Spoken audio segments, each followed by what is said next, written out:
shock. Dan kami keluar dari ruangan untuk masuk ke mobil. Dan pada saat itu kejadian begitu cepat, sampai anak-anak tidak bisa membawa pakaian mereka, membawa tas-tas mereka, membawa peralatan mereka. Mereka hanya kami giring sampai masuk ke dalam mobil. Pada saat kami mau keluar dari gerbang, semua mobil unit kami yang kami bawa dipukul-pukul, dilemparin batu. Dan itu benar-benar membuat suatu trauma bagi anak-anak kami.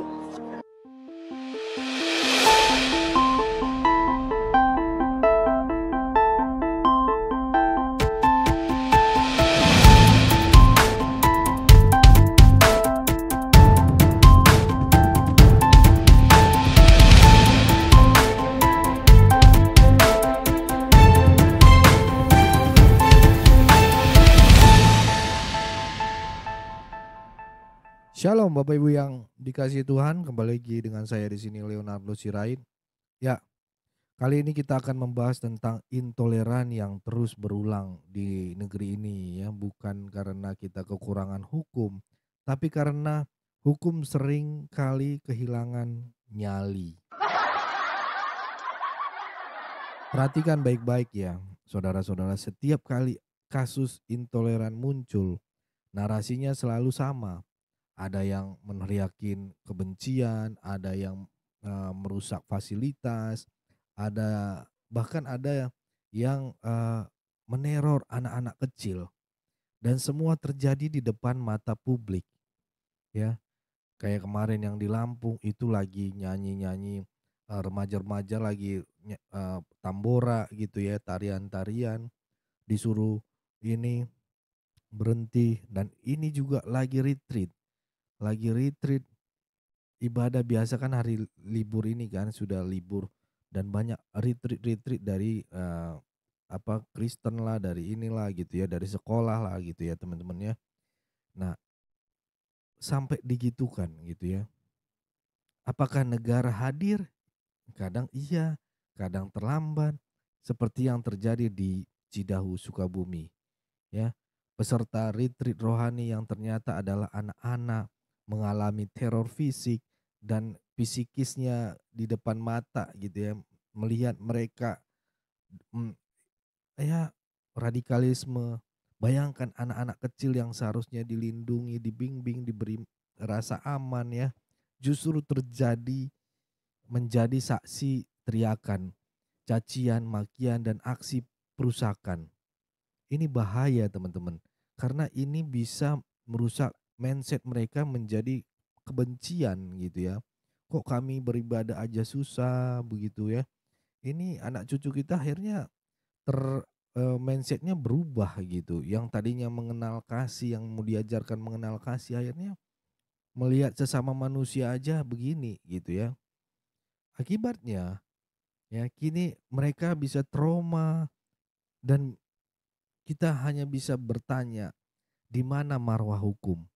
Di mana perlindungan negara terhadap beribadah maupun kayak anak-anak bangsa ini? Mari kita saksikan dulu video berikut ini teman-teman ya. Membangun gereja. Tempat itu adalah villa pribadi. Sebentar. Bahwa kami tidak ada membangun gereja. Ini awalnya ya teman-teman.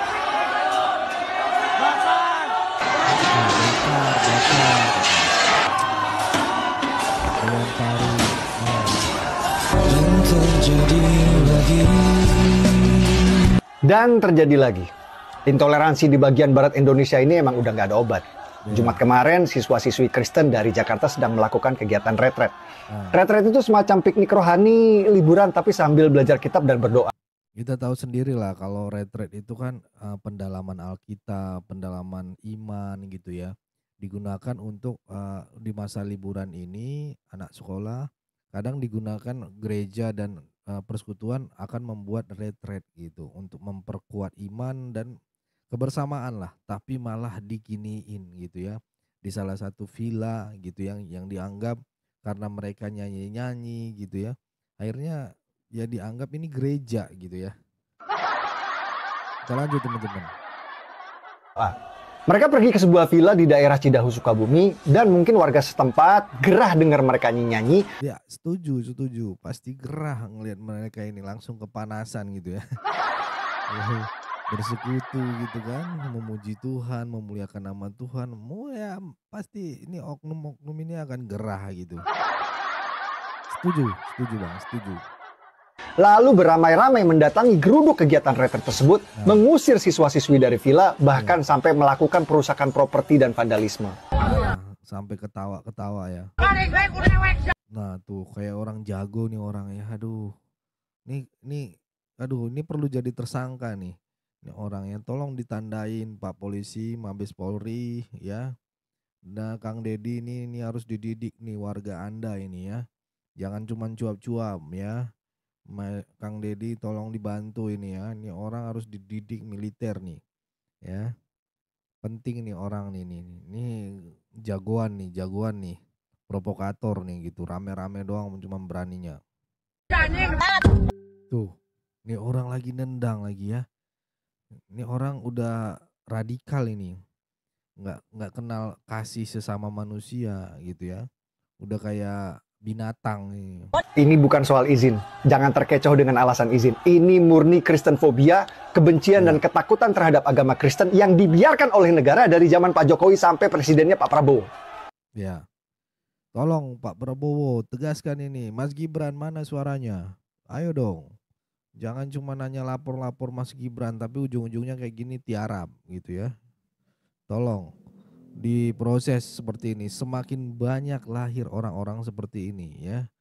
Jangan biarkan. Kalau perlu tangkap semuanya, integrasi semuanya ya. Ini kan kerekam kamera ini. Bikin publikasi. Ya, jumpa pers gitu. Permalukan. Biar nggak ada orang-orang kayak gini gitu. Masuk TV sekalian, TV undang semua. Habis itu ini siarkan. Seminggu siarkan ini. Biar orang-orang yang mau kayak gini lagi, mau lahir bibit-bibit kayak gini lagi, takut jadinya. Penjarakan 20 tahun kalau perlu, ya kan? Tidak ada atensi dari negara, apalagi upaya mitigasi. Aparat tidak pernah hadir untuk memastikan kebebasan beribadah bagi umat minoritas. Ini realita di Indonesia bagian Barat. Ini realita di Indonesia, bos, ya kan? Indonesia yang Kristenfobia. Dan karena pemerintah wilayah Barat selalu tutup mata, bahkan seringkali memihak pada warga intoleran, mungkin kita anggap saja wilayah Indonesia bagian Barat ini adalah memang tempat untuk kalian umat Kristen ikut memanggul salib. Jadi kalau kalian umat Kristen ingin merasakan tantangan dan penderitaan Yesus, beribadahlah di wilayah Indonesia bagian Barat. Saya jamin kalian akan tahu rasanya ikut memanggul salib. Salibnya itu sampai dijatuhin ya teman-teman. Ngaco ini orang benar-benar. Udah kayak orang hebat aja gitu. Udah kayak yang punya ini surga gitu ya. Taunya tempatnya di neraka ya. Itu ya teman-teman, dan banyak sekali jadi bahan inian ya, dan kita tonton lagi video selanjutnya teman-teman. Sebentar.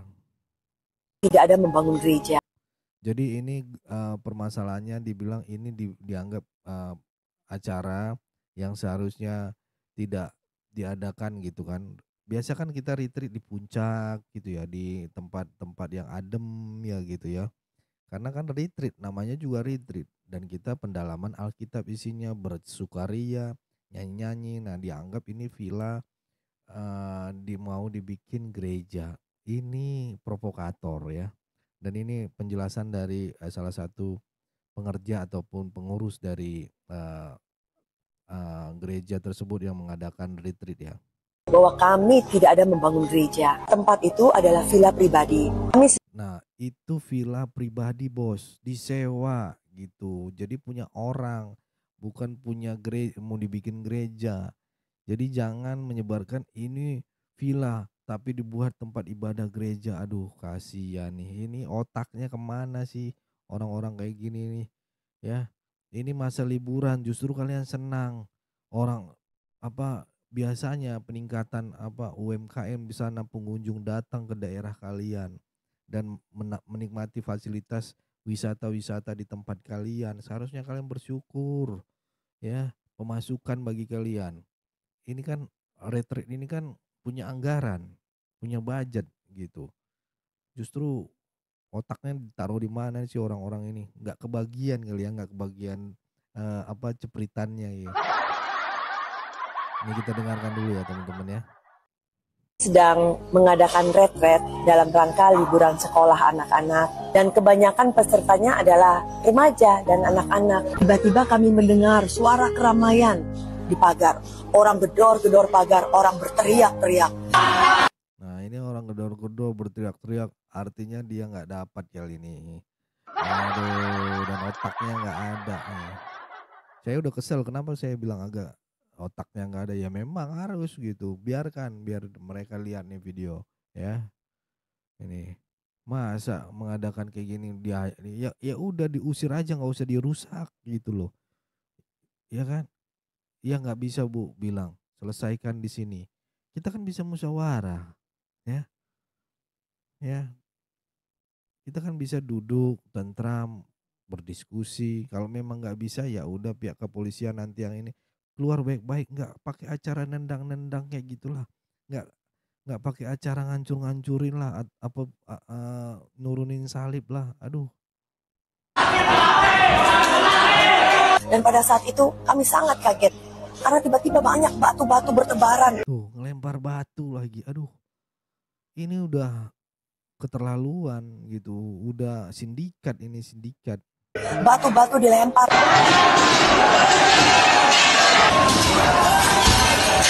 Tuh, ya, kerusuhan.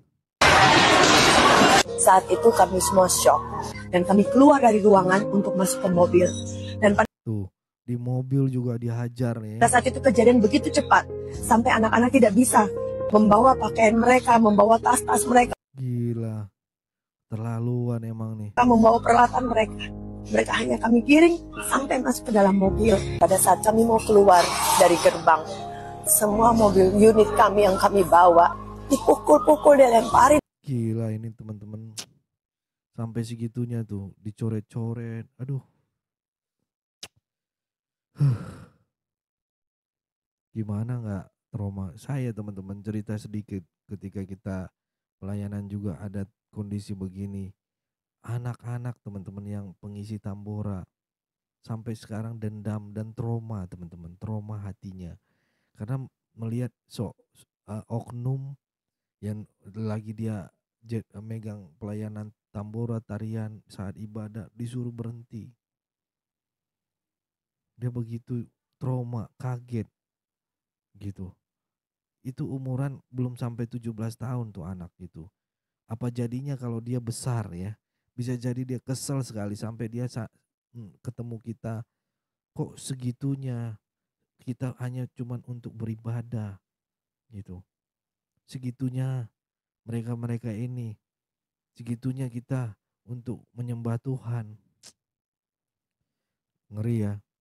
Dan itu traumanya, tahu saya ngerasain teman-teman bagaimana itu anak itu merasakan trauma. Ya, saya merasakan. Jujur saya sampai mau menangis tadi, ya. Apalagi ngelihat kondisi saat ini nih. Bagaimana mereka traumanya, dramatisnya, takutnya karena serba salah gitu.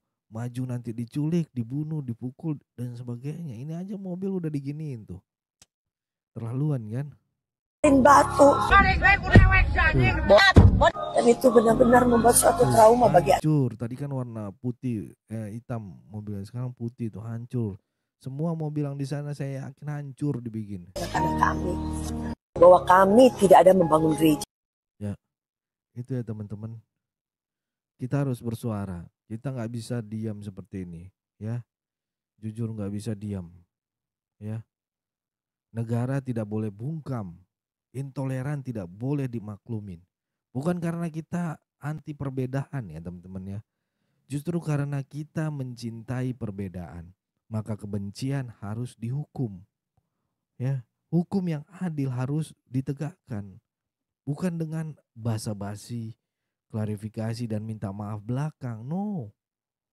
Kalau teror terhadap anak-anak dibiarkan hanya dengan minta maaf, lalu apa artinya undang-undang perlindungan anak?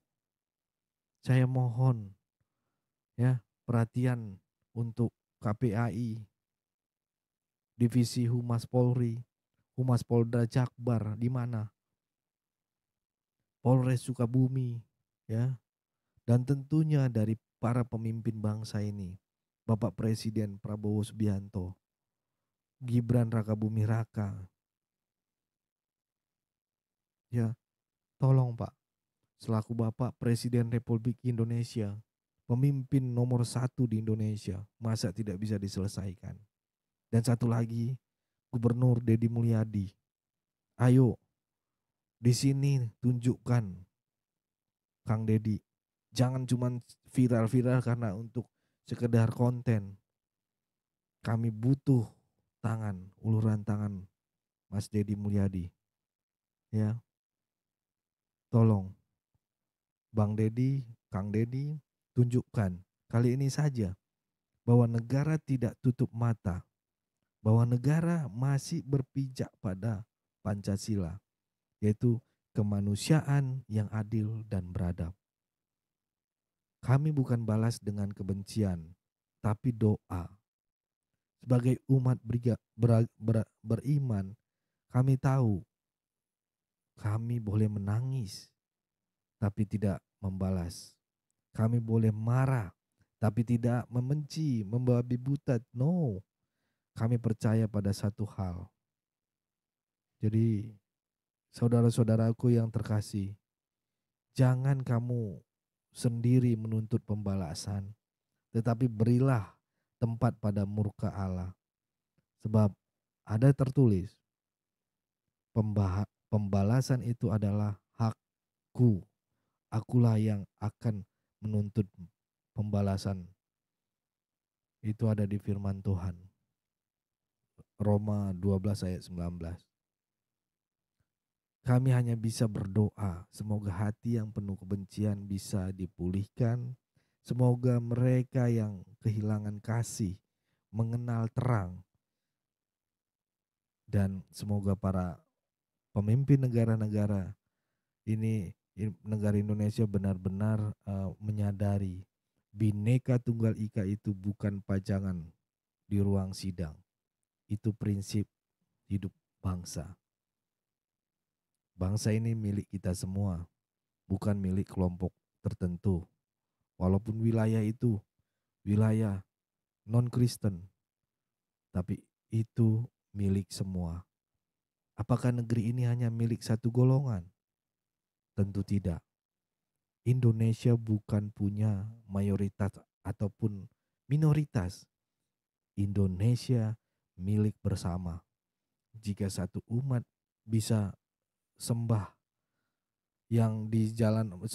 di jalan raya, kenapa umat lain harus dilarang berdoa di dalam rumah? Apakah karena kebencian lebih nyaring daripada kasih? Apakah karena negara ini diam ketika kebenaran diinjak? Maka kami sampaikan dengan segenap hormat dan cinta pada tanah air. Toleransi bukanlah pilihan, tapi kewajiban dalam bangsa yang plural. Dan negara harus hadir sebagai penengah, bukan jadi penonton di antara nyala api yang perpecahan. Ya. Dan saya juga mau mengajak untuk rekan-rekan gereja YouTube semua, kepada masyarakat, mari kita jaga bersama damai yang susah payah dibangun.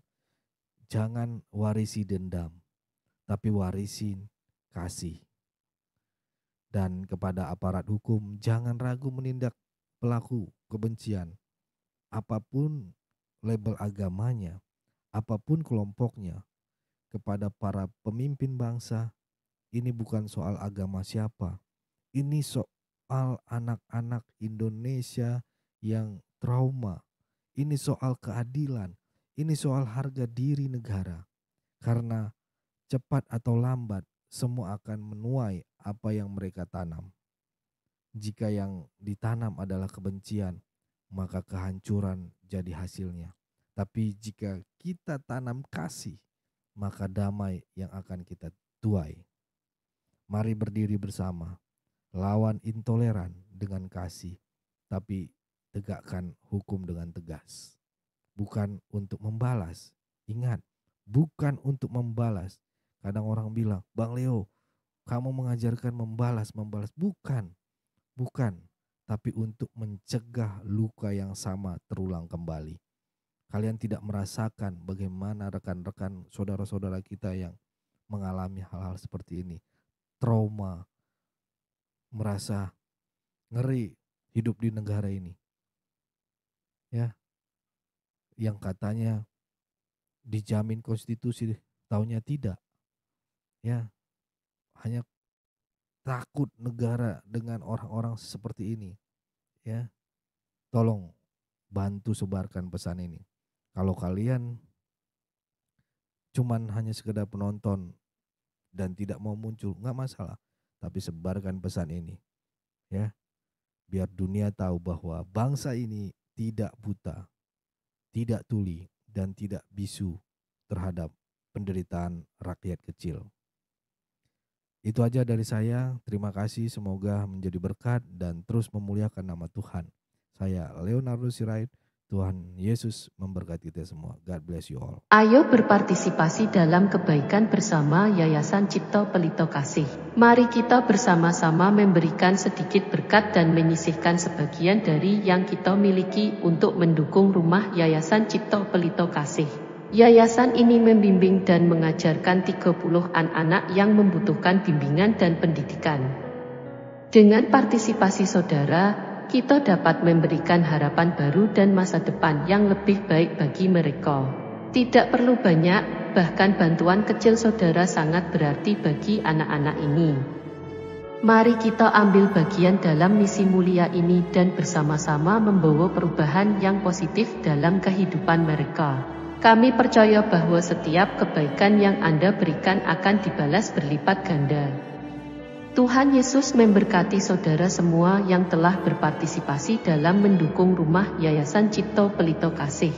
Shalom saudara, generasi muda FKPPI, saudara yang mau mendukung pelayanan misi kami untuk terus bisa mengumandangkan penginjilan generasi muda Forum Komunikasi Pelayanan Penginjil Indonesia. Bisa melalui Bank BRI 042 10 10 048 705 60. Atas nama generasi muda FKPPI, Forum Komunikasi Pelayanan Penginjil Indonesia. Dan bisa melalui kris ini, silakan scan barcode kris ini melalui mobile banking saudara.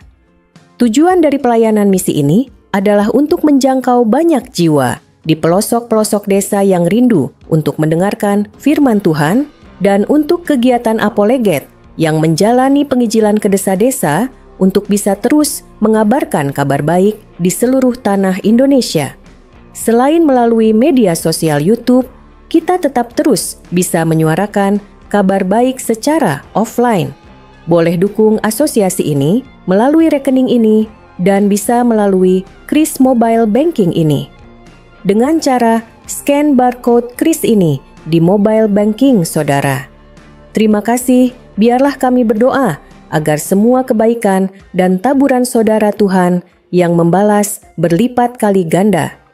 Tuhan Yesus memberkati saudara. Saudara yang mau mendukung pelayanan misi kami untuk terus bisa mengumandangkan penginjilan Sentral Kristen Indonesia.